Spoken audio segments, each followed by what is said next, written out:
Hi there. Welcome to this mini-series on what works for women at work. I'm Evelyn Axelrod, and I'll be your guide on this exciting adventure. By day, I'm the VP of the Career Foundation, an innovative nonprofit organization driving inclusive employment across Canada. Personally, I'm interested in exploring a little more about what works for women like us so we can scale learnings and accelerate gender parity. I'm all about solutions, so join me on this year-long journey and get ready to hear inspiring stories, practical lessons, and powerful mindset shifts that will create leadership transformation. Let's get started.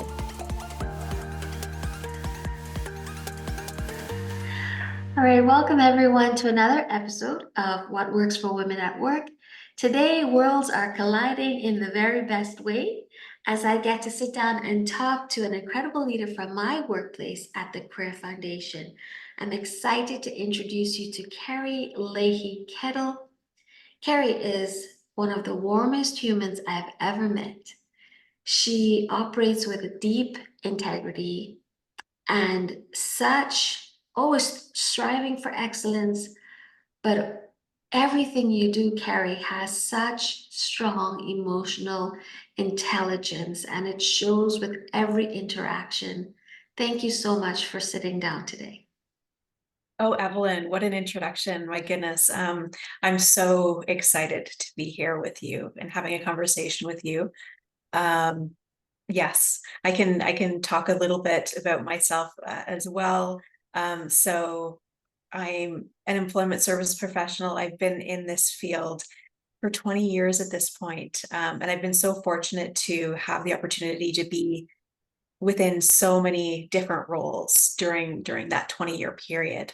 It's interesting. I was thinking recently, based on all of the roles within the sector, I was kind of thinking about, okay, what are the commonalities that I've always been doing? And one of those things is definitely facilitating and running workshops and presenting.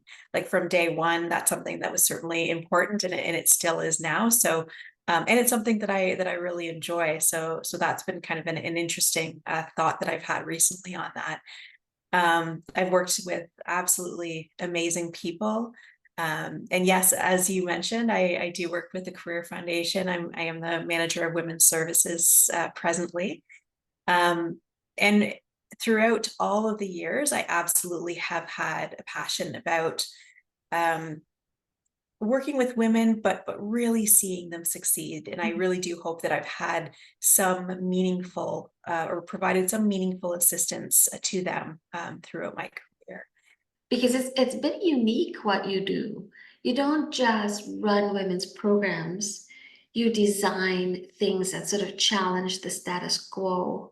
And Career Foundation, it's like we're lucky to be here and get this opportunity in this space, and in an organization that has the courage to have, deeper conversations with employers, and women about what matters and what's going to help them move forward. Can you tell us a little bit more about the Career Foundation and the specific kind of programming that you do?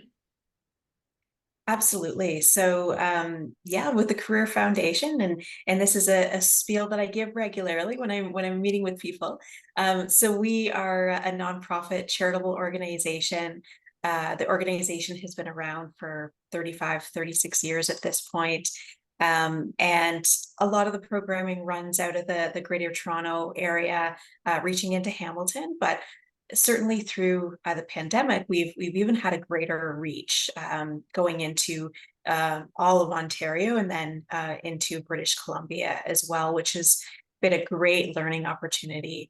The Career Foundation is very dynamic in that it does have kind of a core employment service space where all individuals are offered some counseling, action plan creation, or even pre-employment training, whether it's resume, cover letter, interview skills.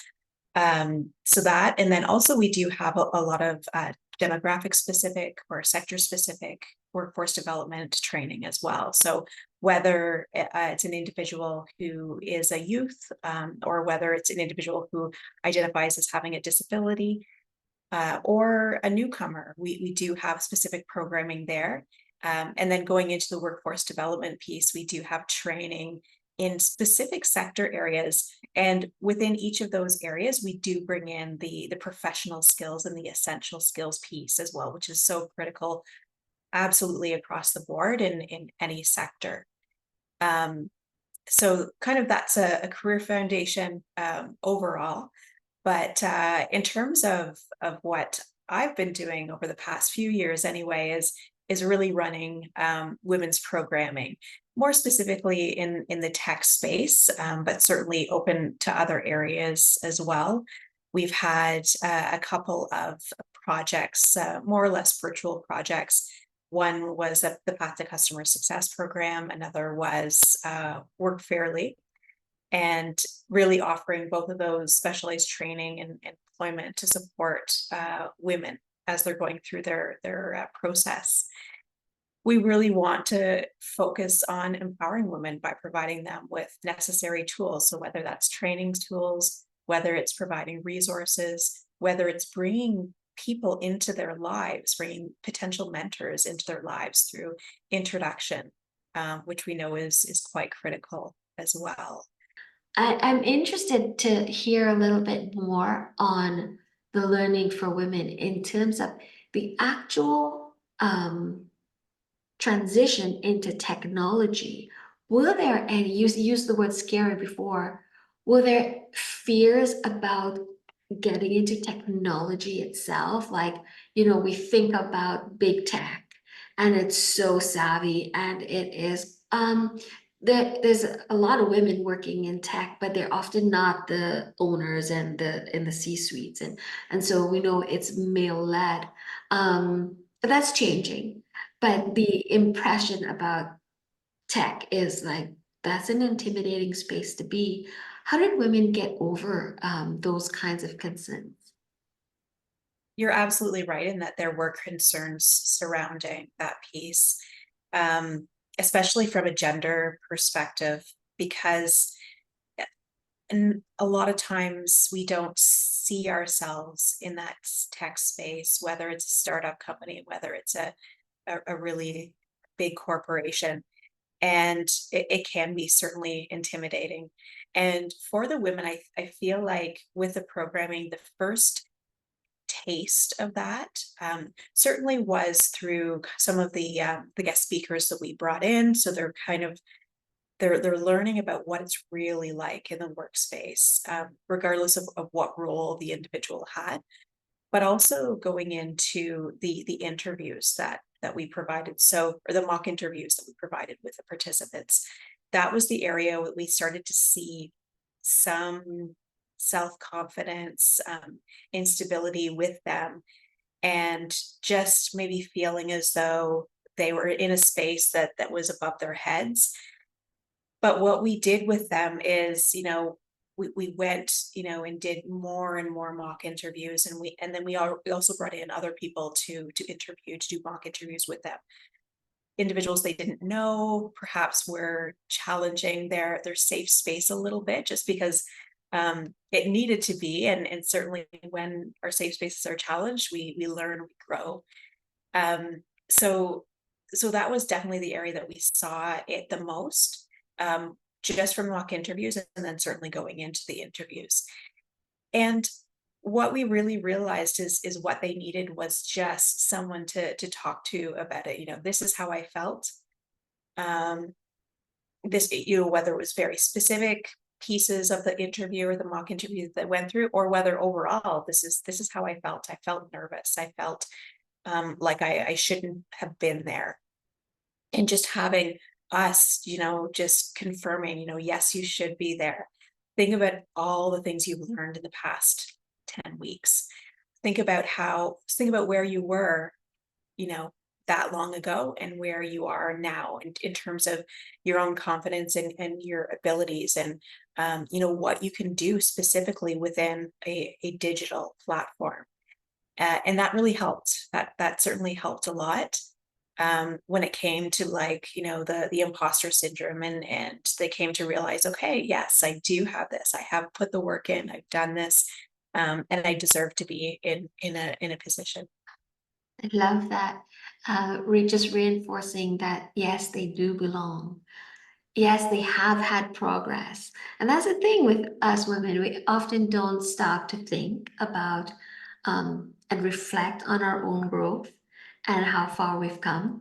And also like there's one woman I work with a lot. She always talks about why not me? Why, right? Why not me? And I love that.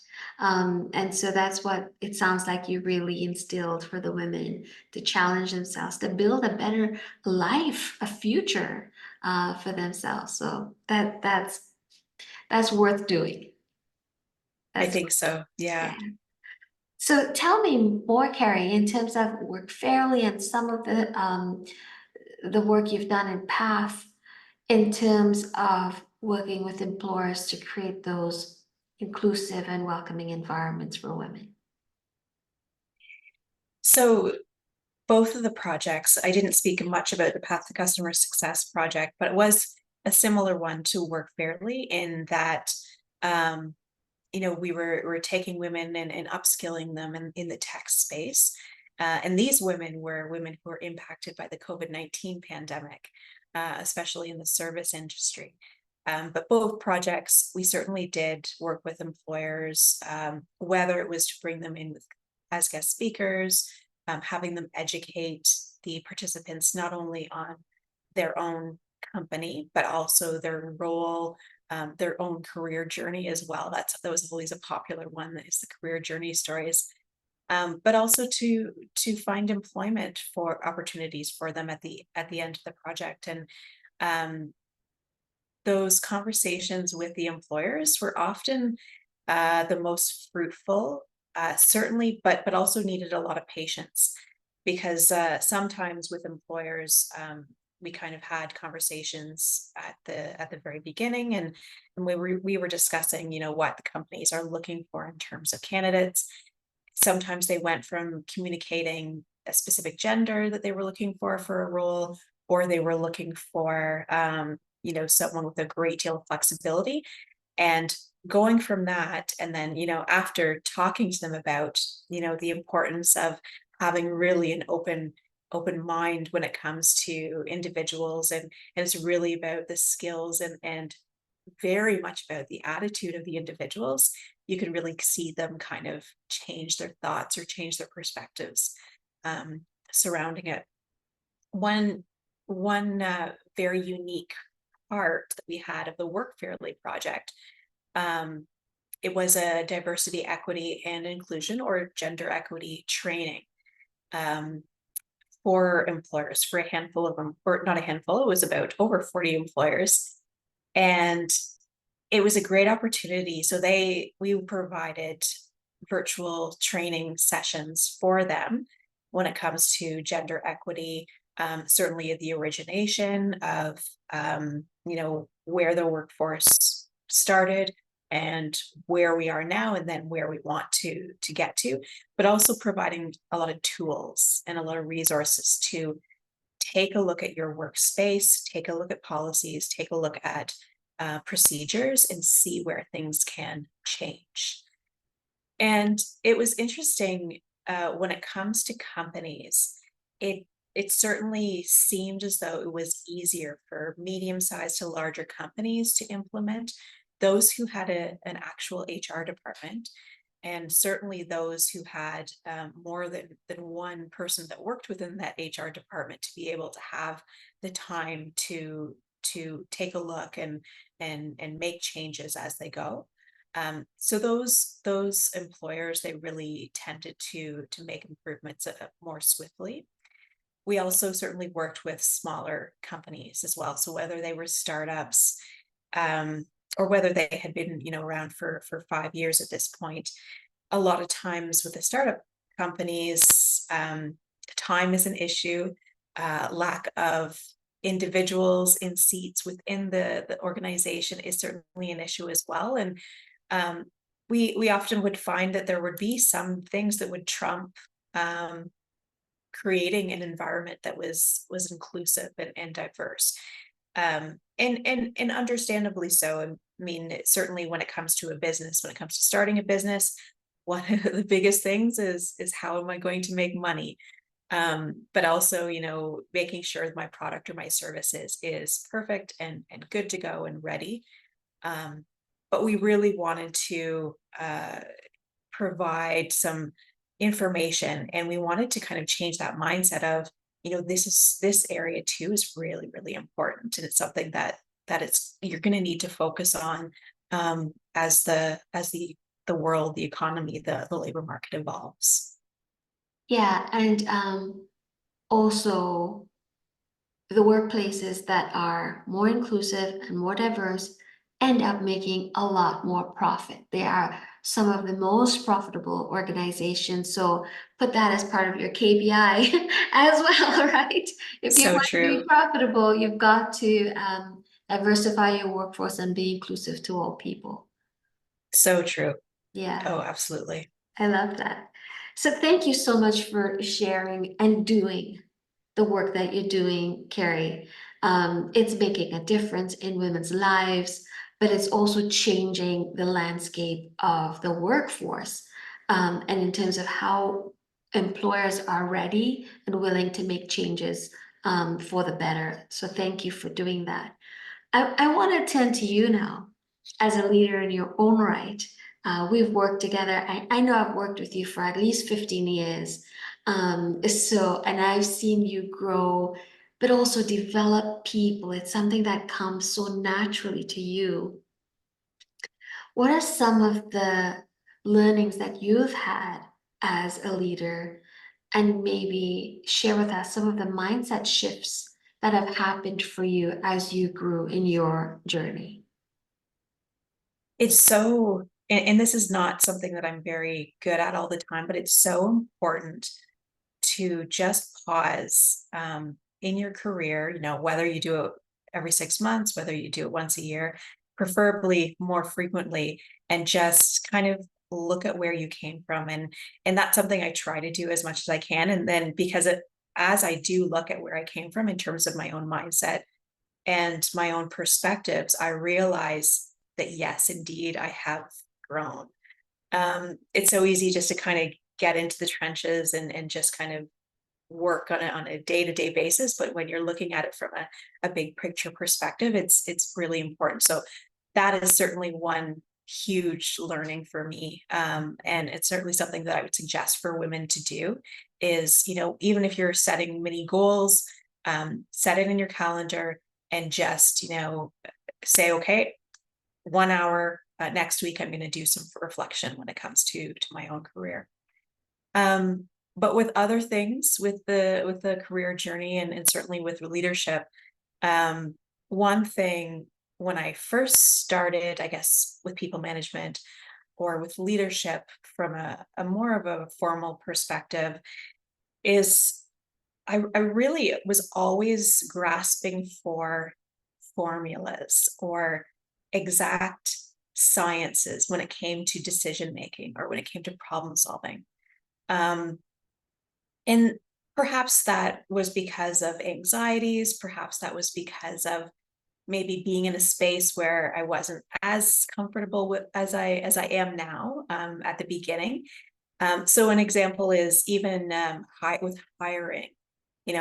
I remember thinking to myself, okay, so I need to hire this type of position. So whether it's a counselor, or even an admin position, in my head, I kind of thought out, okay, I need this type of person. I need this personality, this individual in terms of the skills development, attitudes, that type of thing. Um, and just, I guess, thinking back and seeing that rigidity in myself, I've now kind of come to realize that it really does take that experience to go through that process and realize at the end, you know, even more important is openness and flexibility when it comes to not only that specific piece, that example that I gave, but in many things, whether it's specific project processes you're going through, um, or whatever the topic is. So that's something that I've really kind of grown on, and that nothing is ever fully cookie cutter, even if you want it to be. Um, there's always complexities. There's always strategic thinking. There's always flexibility and openness that you kind of need to have and need to have developed. Even when it comes to risk management as well, having that proactive mindset of planning and be like, okay, well, if this happens, we'll do this. If this happens, we'll do this. So, so important. But then you're always going to have, something that goes in and it's like, oh, I hadn't even thought of that. So that's really something that has been important to me. A couple of other themes I would say that are so, so valuable to me at this point, and certainly even moving forward, I'm guessing that my perspectives and my mindset will continue to shift. But one area is the importance of seeing failure, whether it's missing the mark, whether it's not achieving a goal that I or the team or whomever had set out, is so invaluable. Those opportunities are the times when learning and growth is just going to really ramp up.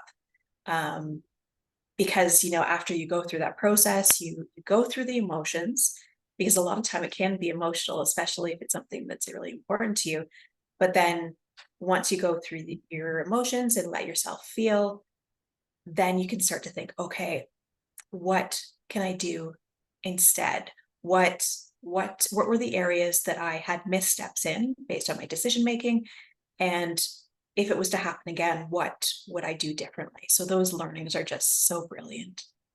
They are invaluable in terms of, you use the word growth and continuous learning. What you're talking about, I mean, work is fluid, situations are fluid. And yeah, I mean, we love to have these formulas and frameworks for everything, but that mental agility is really, really where it's at, because you've got to trust your experience. Yes, you can see similarities in things, but your experience and your intuition, and your best guess at the moment with the information that you have at that moment is going to guide your next step.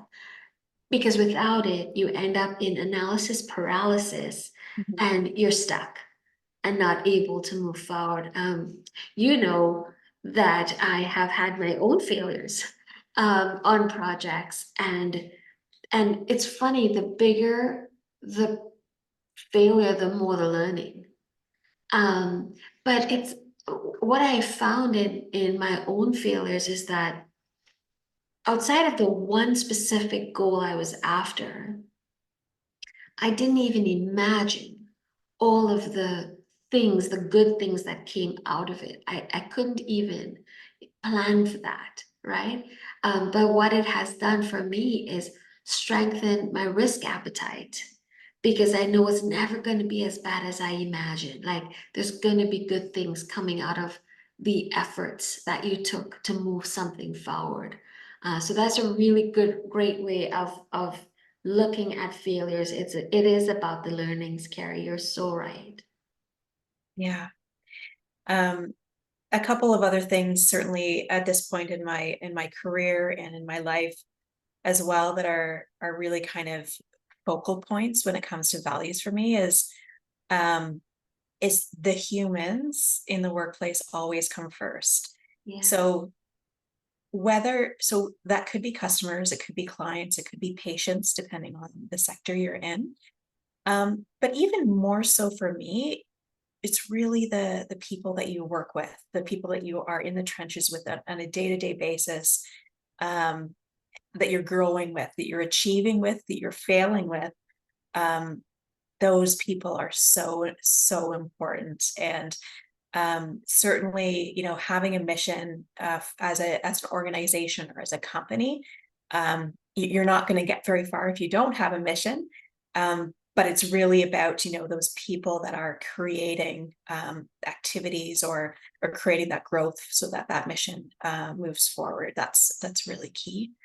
And then another the final mindset for me is really just curiosity. Mm. It's so critical in all different areas, whether you are looking at a project, whether you're looking at you're counseling someone and looking at their situation, whether you're looking at your own team members and perhaps they have a different perspective to yours. It's so important to ask why.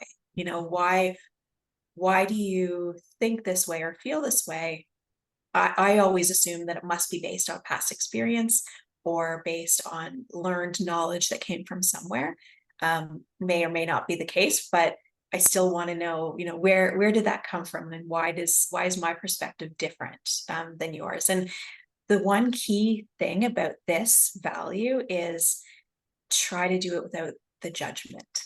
And sometimes I find this difficult, but I feel like I'm getting better and better at it, is just having that open curiosity mindset minus the judgment.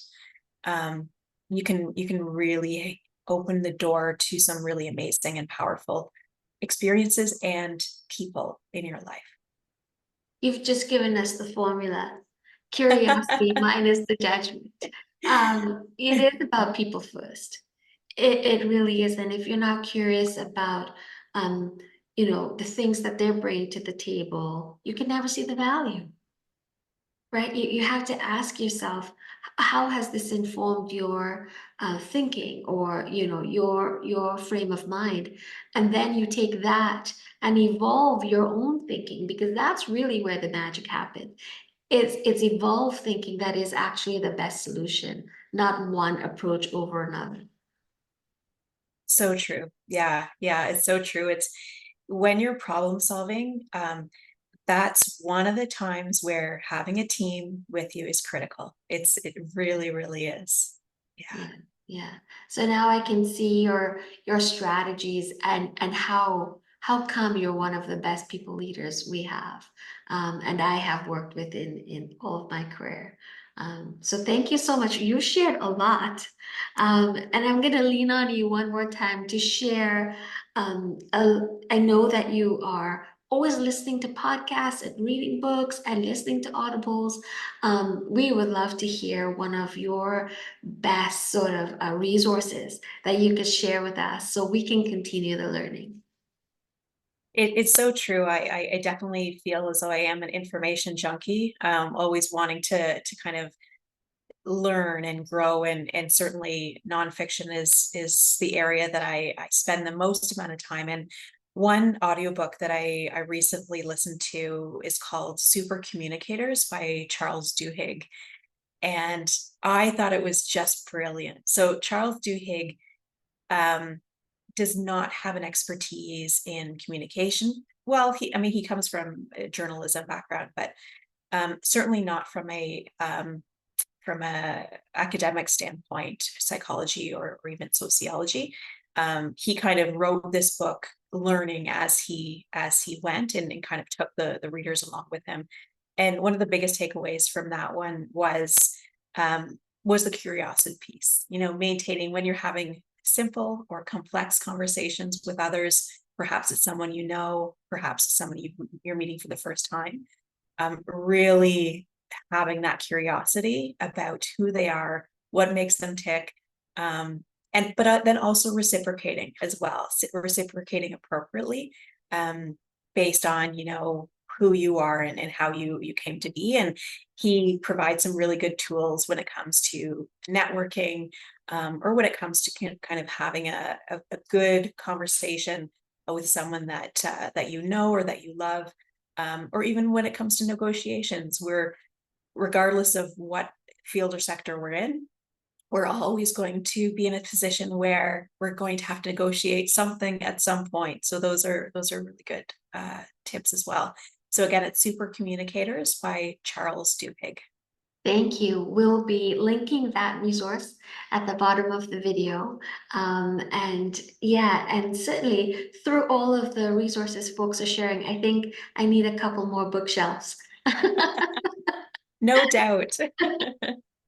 So thank you so much, Kerry. Thanks for sharing about you, about the work you do, and what works for women, and help us move through the daily work that we do. We never should get stuck in it. We need to work ourselves through it.